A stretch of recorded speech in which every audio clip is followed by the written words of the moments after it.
할렐루야. 네, 너무 반갑습니다. 참 이렇게 아름다운 공동체와 함께 예배드릴 수 있다는 것이 얼마나 감사하고 얼마나 행복한지 모릅니다. 여러분도 행복하시죠? 네. 근데 표정이 조금 행복하시죠? 네, 네. 너무나 행복한 것 같습니다. 참으로 이렇게 유일하신 우리 하나님과 그의 독생자이신 예수 그리스도를 우리가 아는 것과 또 예배할 수 있다는 것이 우리의 삶 속에서 가장 중요하고 가장 이제 행복한 일인 것 같습니다. 그래서 우리 옆에 분들과 다시 한번 인사할 때 이렇게 인사했으면 좋겠습니다. 참 잘 오셨습니다. 네, 참 잘 오셨습니다. 네, 참 잘 오셨습니다. 예, 한 번 더 인사할 텐데요. 멋지십니다. 이렇게 아니면은 아름다우십니다. 예, 예, 네, 예. 네, 너무 너무 좋은데요. 근데 왜 멋지고 왜 아름다운지 아시고 인사하신 거죠? 물론 이제 외모도 너무 출중하시고 너무 이렇게 뭐 베이스가 딱 돼 있지만은 더 아름다운 것은 우리가 예수 그리스도 안에서 그 생명으로 인하여 우리가 서로 연합할 때 그 사랑을 나눌 때 더 아름답게 보이고 더 멋지게 보이는 것입니다. 그래서 우리가 서로 인사할 때 그렇게 인사할 수 있다는 것이 우리의 기쁨이 되는 거죠. 맞죠? 네, 예, 알겠습니다. 우리 목사님이 말씀하신 것처럼 제가 이제 남미에서 태어났습니다. 브라질에서 태어나서 아르헨티나와 파라과이에서 자라고 또 이제 대학을 이제 한국으로 가서 이제 한국말을 잘 못해요. 그래서 여러분 지금까지는 이제 그래도 좀 괜찮죠. 알아들을 만하죠. 지금부터가 문제입니다. 그래서 여러분의 인생 가운데서 가장 이제 큰 믿음을 써야 되는 때가 지금 왔습니다. 그래서 지금 믿음 안 쓰시면은 말씀이 이해가 안 될 수도 있습니다. 그래서 믿음을 쓰시고 저를 바라보지 마시고 주님만 바라보고 주님만 기대하는 시간이 되었으면 좋겠습니다. 아멘. 예. 사실은 이제 이 세상이 너무나 많이 변화하고 있습니다. 그렇죠? 저희가 이제 잠깐 안식년을 이제 통해서 한국을 이제 다녀왔는데요. 한국에 다녀오니까 너무나 많이 변했어요. 저는 3년 만에 갔다 온 거고, 저희 아내는 결혼하고 나서 13년 만에 갔다 이제 왔는데요. 저희 아이들은 이제 4명인데요. 놀래지도 않네요. 예. 4명인데 이 4명이 처음으로 한국 땅을 밟은 거예요. 근데 물론 애들은 이제 처음 가보니까 한국이 어땠는지 그리고 어떻게 변했는지 잘 모르잖아요. 근데 저희 아내하고 저는 가는 곳마다 우와 이렇게 변했어? 우와 저렇게 변했어? 이런 감탄사가 저절로 나오더라고요. 근데 여기 미국에 오니까 또 선교지에 있다가 미국에 오니까 너무나 좋은 것이 뭐냐면은 휴지의 질이 달라요. 네, 휴지의 질도 다르고 일단 뜨거운 물이 어디 가나 잘 나오는 거예요. 그리고 물이 쫄쫄쫄 나오는 게 아니라 샤워할 때 펑펑 나오니까 너무 좋은 거예요. 정말 기분 좋더라고요. 아유 감사합니다. 네. 그래서 참 이렇게 변화하는 것들이 너무나 많은데요. 그냥 이런 우리가 보이는 것만 변하는 것이 아니라 참 이제 사상들이 많이 변하는 것을 볼 수 있습니다. 제가 페루에 있으면서 이제 그 한 가지 예화를 이제 들려고 하는데요. 13년 전에 제가 페루 갔을 때는 티코 아시죠? 자동차 티코, 국민 자동차라고 했죠. 그 티코가 거의 대부분 다 페루로 이제 보내진 것 같아요. 왜냐하면 모든 택시들이 그때만 해도 13년 전만 해도 모든 택시들이 다 티코였어요. 근데 너무나 제가 신기했던 것이 깜짝 놀랐던 것이 뭐냐면은 택시를 tas는데 택시에 계기판이 없고 핸들하고 페달하고 기아만 있는 거예요. 안 놀라시나요? 예. 이럴 때면 이렇게 깜짝 놀라야 되는데 반응이 없으시네요. 아무튼 다시 한번 해보겠습니다. 택시를 탔는데 이제 그 택시에 계기판은 없고 핸들하고 페달하고 기어만 있었어요. 너무 감사해요. 너무 감사합니다. 그래서 근데 이제 그걸로도 충분히 그 깜짝 놀랄 만한데 며칠 후에 또 택시를 탔는데 이 택시는 더한 거예요. 자연적인 에어컨이 나오는 거예요. 이 자연적인 에어컨이라는 것이 뭐냐면은 바닥에 구멍이 나 있어서 달릴 때 에어컨이 시원한 바람이 계속 들어오고 밑을 쳐다보면은 길가가 쫙 지나가는 걸 볼 수 있는 그런 너무나 멋진 택시를 타고 다녔습니다. 그런데 지금은 10년이 지나고 13년이 지난 오늘날 페루의 모습은 어떠냐면은 수도인 리마시에만 해도 3분의 1의 그 자동차들이 SUV입니다. 그것도 중고가 아니라 새 거. 물론 이제 중국산이 많지만은 그래도 SUV를 많이 타고 다니고요. 옛날 그 골동품들은 거의 찾아보기 힘들 정도로 지금 많이 변했습니다. 그래서 경제적으로 성장한 것을 봤을 때는 너무나 자랑스럽고 너무나 좋습니다. 그러나 이 경제적으로만 이제 변화된 것이 아니라 사람들의 마음도 변화되는 것을 보게 됐고요. 사람들의 마음이 변화되고 사회가 변화되기 때문에 교회도 변화되는 것을 볼 수 있었습니다. 과연 우리가 이 세상을 살아가면서 이 많은 그러한 이 변화들 속에서 우리는 과연 어떻게 살아가고 있는지, 실질적으로는 우리가 기독교인으로서 놓쳐서는 안 돼야 될 부분이 한 가지가 있습니다. 그것은 바로 예수 그리스도의 십자가의 복음입니다.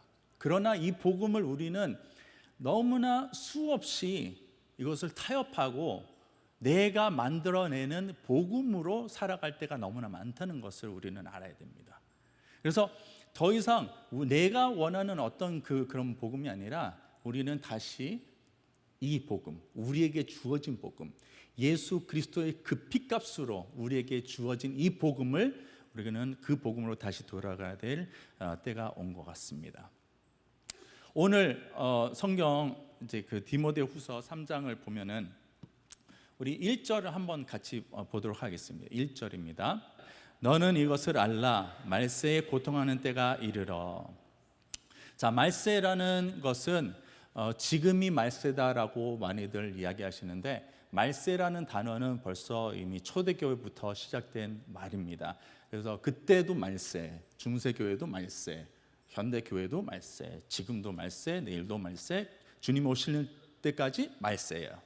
그래서 말세는 계속 진행 중인데, 여기에 저희가 포커스를 둘 필요가 없고 포커스를 둬야 될 필요가 있는 것이 바로 고통하는 때라는 것입니다. 고통하는 때가 이른다고 얘기하고 있습니다. 과연 고통하는 때가 언제입니까? 지금 우리가 살고 있는 이 시대에도 동일하게 고통하는 때가 이르고 있습니다. 분명한 것은 사회적으로 고통하는 때가 이미 이르렀고, 그렇지만 우리의 삶 속에서 고통하는 때가 언제인지 한번 좀 점검해 봤으면 좋겠습니다. 이것을 알기 위해서 고통하는 때를 이제 가르치기 위해서 사도 바울은 몇 가지 특징들을 이야기하고 있습니다. 어떤 일들이 일어나야지 고통하는 때가 이른다라고 이제 밝혀주고 있는데, 2절부터 4절까지 한번 같이 읽겠습니다. 사람들이 자기를 사랑하며 돈을 사랑하며 자랑하며 교만하며 비방하며 부모를 거역하며 감사하지 아니하며 거룩하지 아니하며 무정하며 원통함을 풀지 아니하며 모함하며 절제하지 못하며 사나우며 선한 것을 좋아하지 아니하며 배신하며 조급하며 자만하며 쾌락을 사랑하기를 하나님 사랑하는 것보다 더하며. 이런 무시무시한 것들이, 특징들이 나오는데, 우리가 여기서 우리가 이제 예외될 수는 없습니다. 가만히 이렇게 묵상하다 보면은 이 하나 하나가 나의 것이 되는 거예요. 내가 이렇게 살아왔다는 것을 쉽게 발견할 수가 있습니다. 근데 왜 이런 특징들이 고통하는 때라고 얘기하는지 한번 생각해 보시면 좋겠습니다. 제가 이제 묵상하면서 발견한 것은 이 하나하나를 이제 관찰하다 보니까 공통점이 하나가 생겼어요. 공통점이 있는데 그것이 뭐냐면은 바로 자기 중심적인 삶에 의해서 시작된 것이 이런 모든 것이에요. 자기를 사랑하고 돈을 사랑하며 자랑하며 교만하며 등등등. 이 모든 것들이 2절부터 4절까지의 모든 그런 그 특징들이 자기 중심적인 삶에서 시작되는 그런 삶이라는 것을 볼 수 있습니다. 그래서 자기 사랑과 자기 만족을 위해서 점점 더 심각한 고통으로 이어진다는 것을 우리에게 알려주고 있는 거예요. 자기를 사랑하니까 자기 중심적이고 자기 만족을 위해 살기 시작하면은 그 욕심이 줄어들지가 않습니다. 가면 갈수록 더 좋은 것을 추구하고 더 나은 것을 추구하고 더 새로운 것을 추구하지 옛날 것을 추구하는 사람이 거의 없습니다. 그래서 자기 중심적인 사람은 가면 갈수록 더욱더 그 안에 채워지지 않기 때문에 고통을 느끼기 시작합니다. 고통을 느끼면서 더욱더 자기 세계에 빠져서 결국에는 다른 사람을 보지 못하고 자기만 채우려고 하는 그런 욕심이 더욱더 두드러지게 나타나는 그런 상황들을 볼 수 있습니다. 우리가 바로 그런 시대에 살고 있는 것이죠. 지금 우리가 살고 있는 시대가 자기 만족을 위해서 살아가고 있는 시대라고 얘기해도 과언이 아닐 것입니다. 우리가 살아가면서 항상 다른 사람과 또 비교하는데요. 우리의 비교의 대상이 누군가요? 더 못 살고 더 가난한 사람들일까요? 더 못나고 더 우리보다 덜 배운 사람들일까요? 아니면 항상 우리의 비교 대상이 더 나은 삶을 살고 있는 자들, 더 좋은 차, 더 좋은 집, 더 많은 학벌, 더 좋은 직장, 이런 것들을 추구하다 보면은 결국에는 우리는 아무리 기독교인이라도 이런 것을 추구하다 보면은, 비교하다 보면은 결국에는 우리도 이 세상의 가치에 속해서 살아갈 수밖에 없는 그런 자들이 되는 것입니다. 그러면은 우리가 이 세상의 가치로 살아가면은 과연 우리는 기독교인이라고 얘기할 수 있느냐, 이 문제입니다. 세상이 말하는 가치와 성경이 말하는 가치는 완전히 다른데, 우리는 지금까지 살아온 것을 한번 이제 뒤돌아보면은 성경적인 가치보다 세상의 가치에 더욱더 쫓아갔던 우리의 모습을 발견할 수 있습니다. 이런 외모적인 것들, 이런 그 비교의 대상을 그런 세상의 가치로 하면은 어떤 것이 나올 수 있을까요? 외모가 있을 수 있고요, 권력이 있을 수 있고, 직분, 사회적인 안정감, 소유 등등 많은 것들이 있을 수 있죠. 요즘에는 제가 듣기로는 젊은 청년들이, 남자 청년들이 여자들보다 더 많은 시간을 거울 앞에서 소비한다는 이야기 들었습니다. 그게 말이 됩니까? 기독교인들 중에서 성경을 읽을 시간 없고 거울 앞에만 있고, 아무튼 네. 죄송합니다. 이렇게 말하다 보니까 화가 나서. 아무튼 이 세상의 가치로 우리가 살아간다면은 이 세상의 외모와 이런 모든 것들을 우리가 추구하다 보면은 결국은 우리가 어디에 걸리냐면은 요한일서 2장 16절의 말씀에 걸립니다. 하나님께서 우리에게 분명히 말씀하시기를 이 세상의 것들을 사랑하지 말라라고 얘기하고 있습니다. 세상의 것들은 하나님께로부터 온 것이 아니다라고 얘기하고, 그리고 16절에 이제 보면은 이 세상의 것들, 안목의 정욕과 이생의 자랑, 육신의 정욕과 안목의 정욕과 이생의 자랑을 이거를 추구하지 말라라고 얘기하고 있습니다. 왜냐하면 이것은 바로 나로부터 시작되는 그러한 삶이지, 그런 이제 욕심이지 하나님으로부터 내려오는 것이 아니라는 것이에요. 그렇다면 우리는 이 세상을 살아가면서 이 세상의 가치대로 살아간다면은 과연 우리가 예수님의 형상대로 살아갈 수 있느냐? 또 여기에 또 다시 한번 질문을 던질 수가 있습니다. 디모데전서 6장 10절에 보면은 바울은 이렇게 얘기하고 있습니다. 돈을 사랑함이 일만 악의 뿌리가 되나니 이것을 사모하는 자들이 미혹을 받아 믿음에서 떠나 많은 근심으로써 자기를 찔렀도다. 자, 우리가 이 믿음 생활을 하고 있다고 하고 있죠. 예, 하고 있다고 생각하는 것이 아니라 하고 있습니다. 그러나 여기서 얘기하는 것은 우리가 만약에 믿음 생활을 하다가 만약에 물질주의가 되어서 물질에 완전히 빠지면은 이 물질 때문에 우리의 믿음도 저버릴 수 있다는 거예요. 구원을 잃는다는 것이 아니라 우리의 믿음 생활이 과연 진정한 믿음의 생활이었는지 다시 한번 점검할 수 있는 중요한 포인트예요. 물질주의로서 이제 살다 보면은 사람을 상대로 하고 사람을 속이기도 하고, 그리고 결국에는 내가 원하는 그 물질을 취하기 전까지는 내가 원하는 대로 살아가게 됩니다. 하나님이 원하시는 대로 사는 것이 아니라 내가 주인이 되어서 내가 원하는 대로 살아가게 됩니다. 세상이 얼마나 악해졌냐면은 이 물질 때문에 서로 죽이고 서로 싸우고, 가족들 간에도 그러한 싸움이 있습니다. 이런 자기 사랑으로 자기를 너무나 사랑해서 모든 것이 다 자기 중심적으로 돌아가게끔 원하는 그 삶을 골로새서 3장 5절은 이렇게 얘기하고 있습니다. 그러므로 땅에 있는 지체를 죽이라. 음란과 부정과 사욕과 악한 정욕과 탐심이니 탐심은 우상 숭배니라. 탐심이라고 하는 것은 결국에는 나를 사랑해서, 내가 너무나 나를 사랑해서 하나님보다는 내가 우선이 되기 때문에 그 탐심이 자리가 잡는 거예요. 우리가 너무나 지금까지 많은 이제 말씀들을 들어왔고, 지금까지 신앙생활을 해오면서 욕심, 음란, 부정, 사욕, 악한 정력, 이 모든 것이 다 안 좋은 걸로 알고 있습니다. 그렇죠?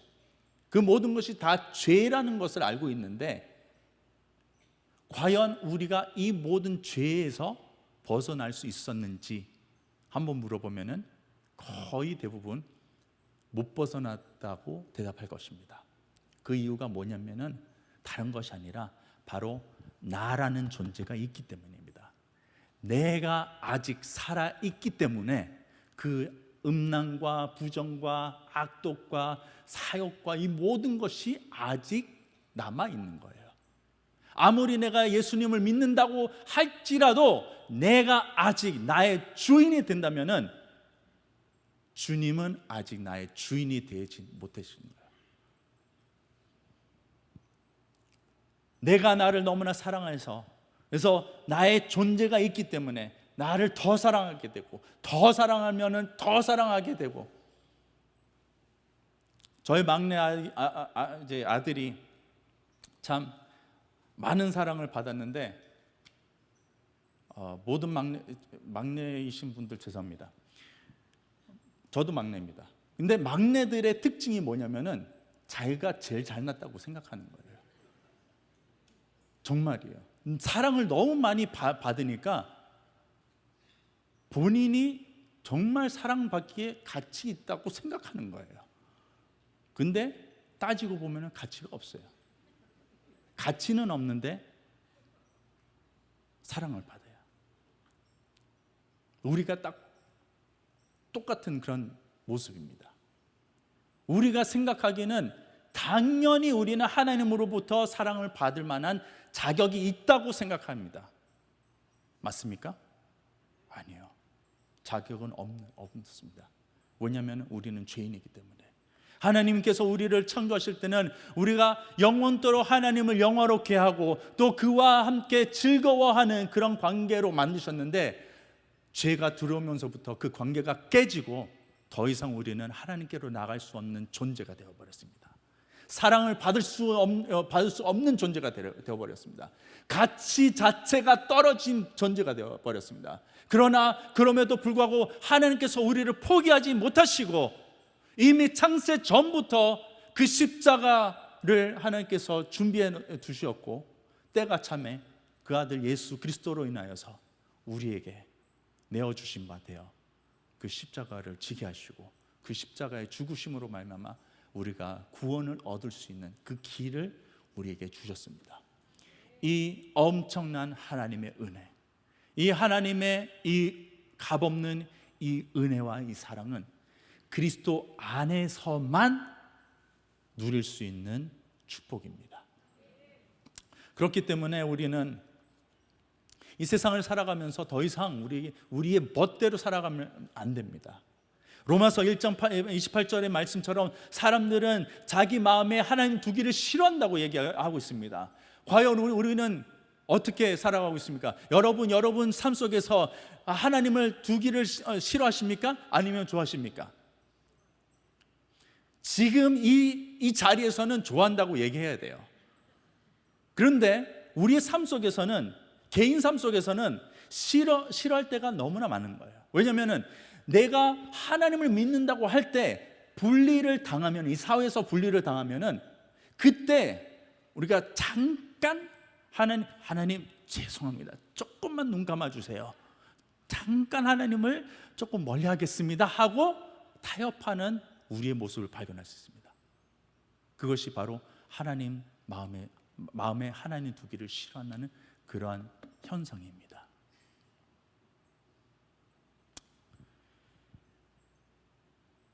이것으로 인해서 여러분이 율법주의자로 살라고 얘기하는 것이 아닙니다. 복음대로 살지만은 이 복음대로 살지 못하면은 구원을 못 얻는다, 이 말씀 안 합니다. 왜냐하면은 구원 행위라는 행위 구원이라는 이제 그 부분이 있는데, 제가 말하는 것은 행위 구원을 말하는 것이 아닙니다. 행위 구원은 우리의 행함을 통해서 하나님께서 보시고 우리를 구원하신다라는 그것을 가르치는데, 그것은 비성경적입니다. 왜냐하면 구원은 하나님의 선물이고 하나님의 은혜로 믿음으로 말미암아 구원을 얻는 것인데, 많은 사람들이 이것을 헷갈려 할 수가 있습니다. 그래서 밝히는 겁니다. 그리고 요즘에 중남미에 너무나 이슈화가 되고 문제가 되는 것이 바로 이단 중에 박옥수라는 그 이단이 있습니다. 이 박옥수파가 너무나 많이 활발하게 지금 움직이고 있고 활발하게 활동하고 있습니다. 근데 거기서 가르치는 것이 무엇입니까? 한 번 구원 받았으면은 그 구원을 잃지 못하고, 그 한 번 구원 받았으면은 이미 구원 받은 자로서 더 이상 죄를 지어도 더 이상 회개할 필요 없다라고 가르칩니다. 맞습니까? 아멘입니까? 아멘 하면은 여기서 큰일 납니다. 그거는 비성경적입니다. 그런데 지금 많은 교인들이 또 차세대 가운데서 이런 가르침들이 계속 흘러 들어오니까 그것을 그냥 받아들이고 자기 멋대로 살아가는, 그리고 자기 중심적으로 살아가는 그런 시대가 왔습니다. 그러면 현실적으로 우리가 이 믿음 생활을 할 때, 우리가 신앙생활을 할 때 어떻게 신앙생활을 해야 되는지, 이 패역한 그 세대 가운데서 어떻게 우리가 참된 그리스도인으로서, 참된 하나님의 사람으로서 살아갈 수 있는지 오늘 본문을 통해서 잠깐 나누고자 합니다. 첫 번째 5절입니다. 5절 말씀 함께 읽겠습니다. 경건의 모양은 있으나 경건의 능력은 부인하니 이 같은 자들에게서 네가 돌아서라. 자기를 사랑하는 자는 절대로 경건할 수가 없습니다. 자기를 사랑하기 때문에 경건의 모양은 있어도 경건할 수는 없어요. 하나님이 거룩하시기 때문에 우리가 그 거룩함을 이제 따라가야 되는데, 하나님을 싫어하기 때문에, 나 중심된 삶을 살기 때문에 어떻게 거룩할 수 있습니까? 거룩할 수가 없습니다.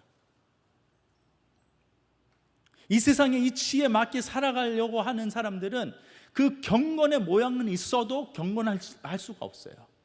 아무리 이제 교회에 매주 나오고 모든 모임들마다 다 참석할지라도 그 마음에 경건한 모습은 있을지라도 자기 중심된 삶이면은 경건할 수가 없어요.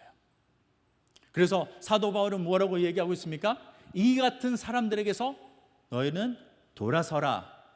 영어로 보면은 ESV 그 버전에 보면은 avoid such people. 그리고 NIV 번역에서는 have nothing to do with those.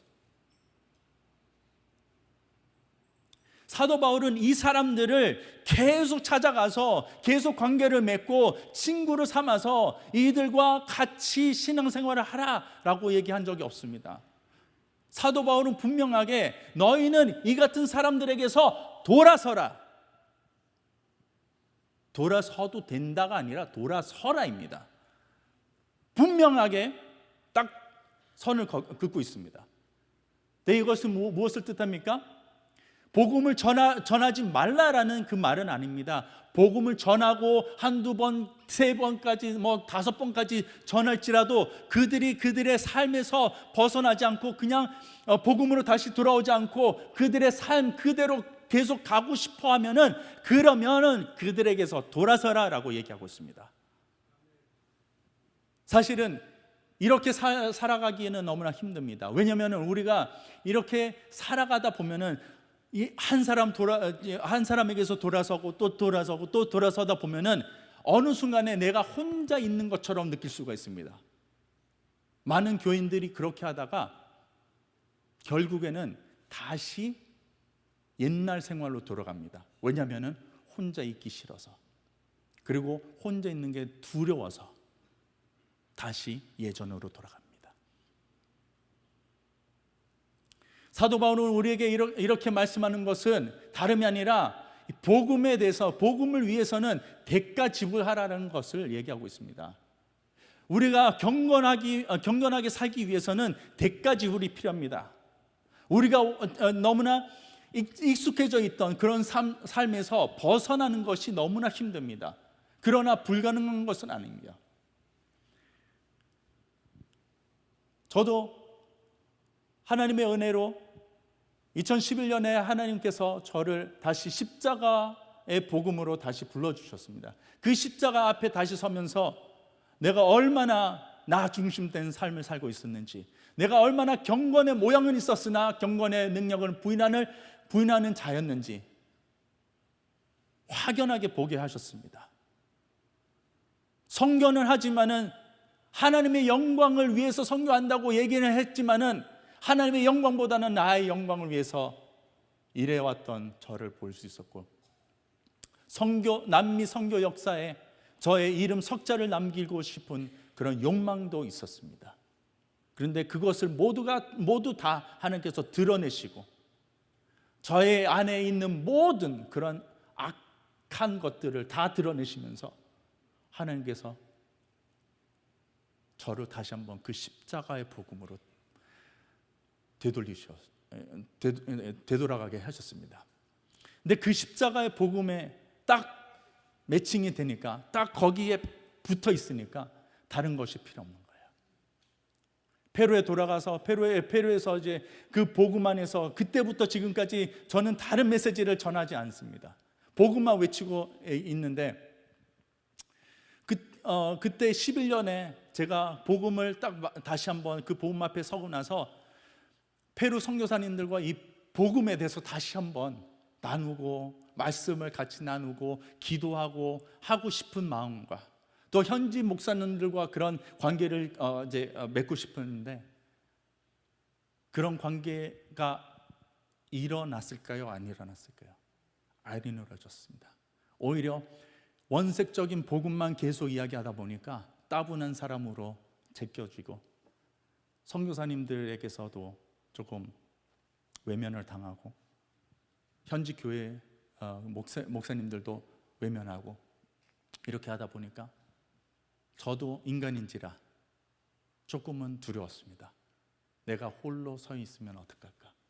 그러나 하나님의 은혜로 하나님께서 한없는 은혜를 계속 부어주셔서 그 십자가를 매일 묵상하게 합니까? 내가 어떤 사역을 할지라도 그 십자가면 이미 충분하다는 거예요. 그래서 일부 예배 때도 잠깐 언급했는데 그 특송한 청년들, 그 크신 하나님의 사랑 말로 다 형용 못하네. 얼마나 큰 하나님이야. 이미 그 사랑만 있으면 나에게는 충분한 거야. 예수님이면 충분하고 복음이면 충분한 그런 것을 느끼며 살아왔습니다. 지금도 동일하게 주님이면 충분합니다. 근데 제가 홀로 있었을 때 하나님께서 너무나 귀한 분들, 팀들, 선교팀들을 보내주셔서 위로해 주시고, 그분 중에 한 분이 이제 이은상 목사님입니다.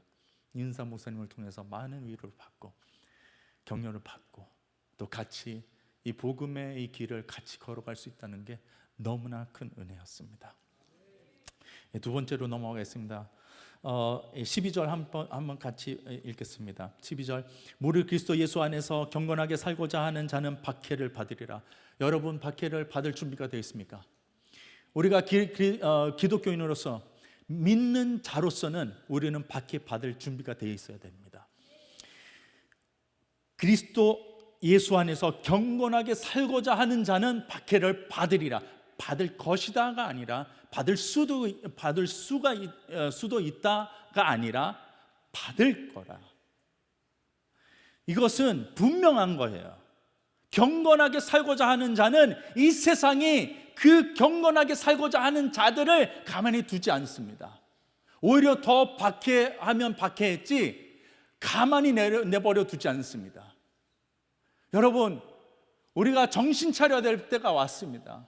이 세상은 너무나 호락호락하게 우리가 그냥 신앙생활을 그냥 하게 놔두지 않습니다. 계속 박해를 하고 계속 우리가 그 믿음을 저버리게 만드는 것이 이 세상의 목표입니다.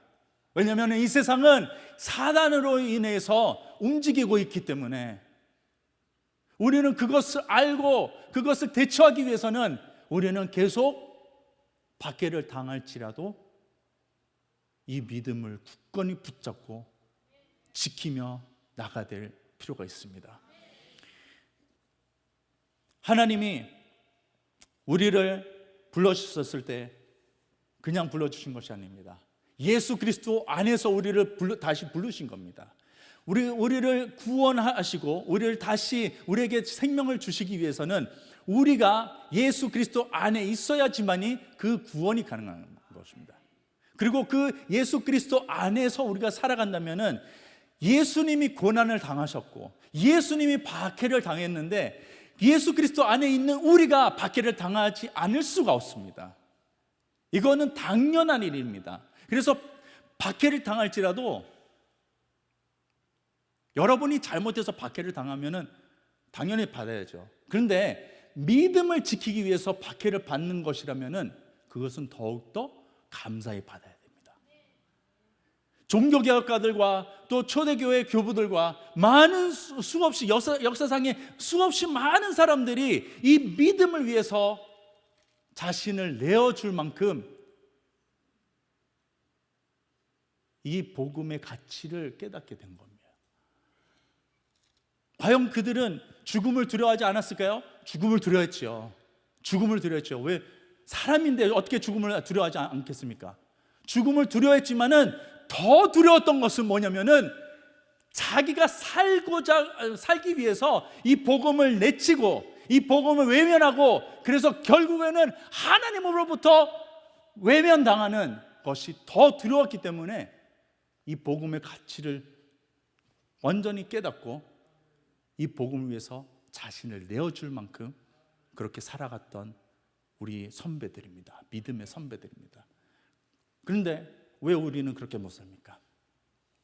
왜 우리는 이 복음에 대한 가치를 우리가 인정하지 않고 그 어마어마한 하나님의 독생자이신 아들 예수 그리스도를 줄 만큼 너무나 그 가치가 분명한데 왜 우리는 이 복음을 무시하고 살아갔는지 모르겠습니다. 그래서 사도 바울은 이것을 위해서 디모데에게 이렇게 말하고 있죠. 너는 그리스도의 좋은 병사로 나와 함께 고난을 받으라. 나와 함께 고난을 받으라. 여러분, 주님과 함께 고난을 받으시겠습니까? 주님과 함께 고난을 받지 않는다면 우리는 주님과 함께 걸어가지 않겠다라는 말과 동일합니다. 그 고난 속에서 우리가 혼자 걸어가는 것이 아니라 주님이 우리와 함께 하시기 때문에 그것이 가능한 것입니다. 나의 힘으로는 이 고난을 이겨낼 수 있는 어떤 힘이 없습니다. 그러나 주님이 나와 함께 하신다면 훨씬 더 편하고 훨씬 더 승리할 수 있는 그러한 믿음이 우리에게 주어집니다. 그래서 날마다 우리가 사도 바울의 고백, 갈라디아서 2장 20절의 고백처럼 내가 그리스도와 함께 십자가에 못 박혔나니 이제는 내가 사는 것이 아니요 오직 내 안에 그리스도께서 사는 것이라 라고 고백하면서 살아가는 여러분과 저가 됐으면 좋겠습니다. 마지막으로 14절입니다. 14절 말씀 함께 읽겠습니다. 그러나 너는 배우고 확신한 일에 거하라. 너는 내가 누구에게서 배운 것을 알며. 여러분, 지금까지 수없이 많은 세월 동안 복음을 들어왔을 겁니다. 복음 학교를 통과하고 또 원투원 이런 이제 성경 공부 많이 하셨을 겁니다. 그러나 그것으로 충분합니까? 그것을 배웠다고 다 이제 예수님에 대해서 다 안다고 생각하십니까? 우리는 가면 갈수록 더욱더 예수님을 알아가야 될 필요가 있습니다.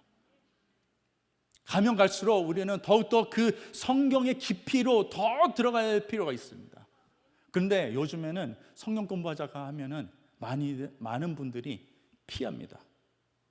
아무리 강단에서 이 중요성에 대해서 외쳐도 교인들은 거기에 무관한 채 그냥 신앙생활을 하게 됩니다. 제가 얼마 전에 도미니카 몇 년 전에 도미니카에 가서 그 1:1 제자 양육 그 세미나를 하는데 이런 질문을 던졌습니다. 목사님들, 리더님들, 여러분 이제 그 1:1 제자 양육하기 위해서 모였는데 여러분 이미 다 공부하고 이미 가르치는 그런 테마들입니다. 그런 제목들입니다. 그런데 여러분 또 다시 공부해야 될 필요가 있습니까? 라고 질문했을 때 거기에 가장 영향력 있는 그 목사님이 당당하게 이렇게 외쳤습니다. 아니요, 저희는 필요 없습니다. 이제 가르치기만 하면 됩니다. 깜짝 놀랐습니다. 그리고 다른 분들에게도 다 물어봤습니다. 동일하게 필요 없다고 얘기합니다. 이것이 바로 우리의 현실입니다. 교회는 더 이상 성경을 배우고자 하는 욕망이 없습니다. 하나님을 안다고 생각하고 한 번 예수님을 그 영접 기도를 했다고 예수님이 자신의 주인이 된 것처럼 치부하고 살아가는 우리 자신에게 속고 있는 것입니다. 복음을 살아가는 것은, 복음을 아는 것은 내가 얼만큼 아는지가 아니라, 개념적으로 아는 것이 아니라 내가 얼만큼 이것을 살아내는지가 중요한 것입니다. 복음을 안다라고 했을 때 하나님께서 우리에게 너는 나를 알라라고 했을 때 개념적으로 아는 것이 아니라, 동의하는 것이 아니라 우리에게 관계를 맺자고 하는 것이에요. 여러분 결혼 전에 그 배우자를 만났을 때 첫날부터 결혼을 결정하고 결혼하셨습니까? 아니죠. 처음에 봤을 때 정말 부담스러울 수 있었습니다. 그런데 알면 알수록 더욱더 알아가고자 하는 그런 마음이 생기고, 그래서 젊은이들이 계속 전화통화를 하는 이유 중에 하나가 같이 있고 싶고 더 알아가고 싶은 마음이 있기 때문에 그렇게 관계를 맺습니다. 안 그렇습니까? 맞죠? 다 잊어버렸어요? 네. 이와 마찬가지로 우리도 하나님을 알면 알수록 더욱더 그 사랑에 빠지게 되어 있습니다. 저도 아내를 만났을 때 만난 지 한 달 정도 되고 결혼했어요. 놀랍죠? 근데 그렇게 결혼하고 나서 참 많은 부딪히는 부분들이 있었는데 지금은 알아가면 알아갈수록 더 아내를 사랑하게 됩니다. 아무리 저의 아내가 부족하고 저의 아내가 참 모자란 부분들도 많지만은 저보다 훨씬 나아요. 그렇지만은 내가 생각하기에 나랑 너무나 안 맞는데 사랑할 수 없는 부분들도 있어요. 그럼에도 불구하고 계속 사랑을 나누고자 하는 그런 그 관계가 있기 때문에 이 가족, 이 부부간의 관계가 좋을 거라고 믿습니다. 근데 하나님은 생각해 보시죠. 하나님은 전지전능하시고 완벽하신 분이에요. 그 사랑은 말로 표현할 수가 없어요. 근데 이 사랑으로 인해서 그 사랑을 알면 알수록 더욱더 우리가 빠져들고 싶을까요? 않을까요? 빠져들고 싶죠. 당연한 건데 우리는 그렇게 살지 않고 있다는 거예요. 너무나 신기하죠. 너무나 신기한 거예요. 복음을 알면 알수록 더욱더 알아가고자 하는 욕망이 있는데 왜 우리는 그렇지 못할까요? 그래서 여러분이 배우고 확신한 일에 거하라라는 그 말은 여러분이 어떤 복음을 지금까지 배웠는지 점검하셔야 될 필요가 있습니다. 여러분이 성경적인 복음을 받아들였는지 아니면 본인의 자신만의 복음을 만들었는지 점검해야 될 필요가 있습니다. 왜냐하면 그 확신 속에서 우리가 살아가기 때문입니다. 이 복음을 우리가 들었어도 세상의 가치와 짬뽕시켜서 그것이 진리인 것처럼 우리가 여겨지고 그대로 살아간다면 우리는 큰일 납니다. 다른 복음을 만들어낸 겁니다. 세상이 무엇을 말하든지 진리가 어떤지 많은 의논들이 있습니다. 기준이 없어요. 진리에 대한 기준이 없어요. 근데 그 진리의 기준을 우리가 삼기 위해서는 오로지 이 성경 66권입니다. 우리에게 주어진 이 성경밖에 없어요. 왜냐하면 진리는 예전과 지금과 훗날에 동일하게 바꿀 수 없는 그것이 진리이기 때문에 그 진리를 한 톨이라도 바꾼다면, 한 문자라도 바꾼다면 벌써 그 진리는 더 이상 진리가 아닙니다. 그래서 우리는 이 예수 그리스도의 십자가의 복음 외에 다른 것을 둘 필요가 없습니다. 이것이 우리의 전부요, 우리의 기준이요, 우리의 삶이 되어야 된다는 것을 얘기하고 있습니다. 사랑하는 성도 여러분, 이제 말씀 마치겠습니다. 이미 시간이 많이 지났는데, 여러분, 이 세상이 너무나 많은 사상들과 이데올로기로 많이 가득 차 있습니다. 거기에 물들어서 엎어지고 자빠지는 그런 삶을 살지 마십시오. 세상이 뭐라고 얘기할지라도, 아무리 세상이 돈을 잘 벌어야 된다, 공부를 잘해야 된다, 이런 가치로 살아왔지만은 지금부터는 이제는 더 이상 그런 가치가 아닌 하나님을 영화롭게 하며 그와 영원토록 즐거워하는 삶을 살아야 되는 그러한 여러분과 저가 돼야 될 줄로 믿습니다. 사랑하는 성도 여러분, 복음이 여러분의 전부가 돼야 됩니다. 이 복음 아니면은 예수 그리스도의 그 십자가 생각해 보십시오. 그 십자가에는 여러분과 저가 있어야 되는 그 십자가였는데 하나님의 한없는 사랑 때문에 내가 뭔데, 우리가 무엇이건데 하나님께서 우리를 그토록 사랑하셔서 그의 독생자이신 예수 그리스도를 주시기까지, 그 복음, 우리는 더 이상 이 복음을 무시하고 살면 안 됩니다. 여러분, 정말 복음을 취하십시오. 그리고 더욱더 주님을 알아가고자 하는 열망을 가지십시오.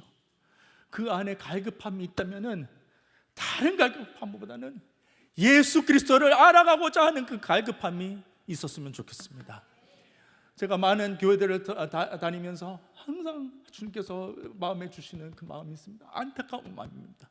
그것은 다른 것이 아니라 복음을 아무리 외쳐도, 강단에서 아무리 성경적인 복음을 외쳐도, 십자가의 복음을 외쳐도 오늘날 십자가를 붙드는 자가 거의 없다는 것입니다.